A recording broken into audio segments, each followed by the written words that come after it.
مرحبا بكم متابعي قناة ماروك نيوز 24.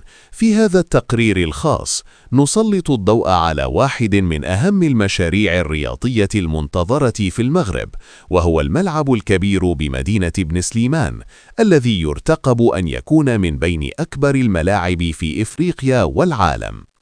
يقع الملعب في إقليم بن سليمان بين مدينتي الدار البيضاء والرباط، في موقع استراتيجي يسهل الوصول إليه عبر الطريق السيار، مما يجعله نقطة محورية لاستقبال الجماهير من مختلف المدن المغربية.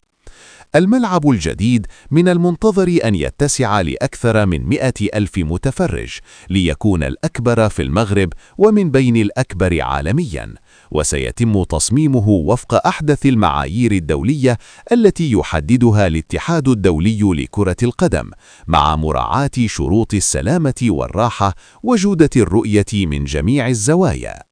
يأتي هذا المشروع الضخم في إطار استعداد المغرب لاحتضان التظاهرات الكروية الكبرى، وعلى رأسها نهائيات كأس العالم 2030 التي سينظمها المغرب بشراكة مع إسبانيا والبرتغال.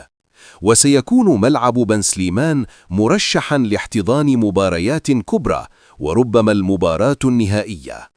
يعد هذا المشروع من أضخم الاستثمارات الرياضية في تاريخ المملكة، حيث سيعزز البنية التحتية الرياضية ويوفر فرص شغل مهمة خلال مرحلة البناء وبعد الافتتاح، إضافة إلى تنشيط الاقتصاد المحلي والسياحة الرياضية.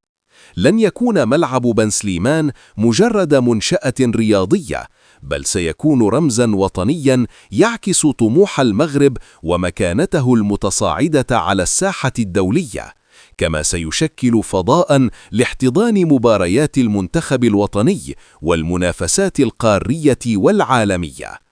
كان معكم من قناة ماروك نيوز 24. لا تنسوا دعمنا بالاشتراك وتفعيل زر الجرس ليصلكم كل جديد. إلى اللقاء في تقرير قادم.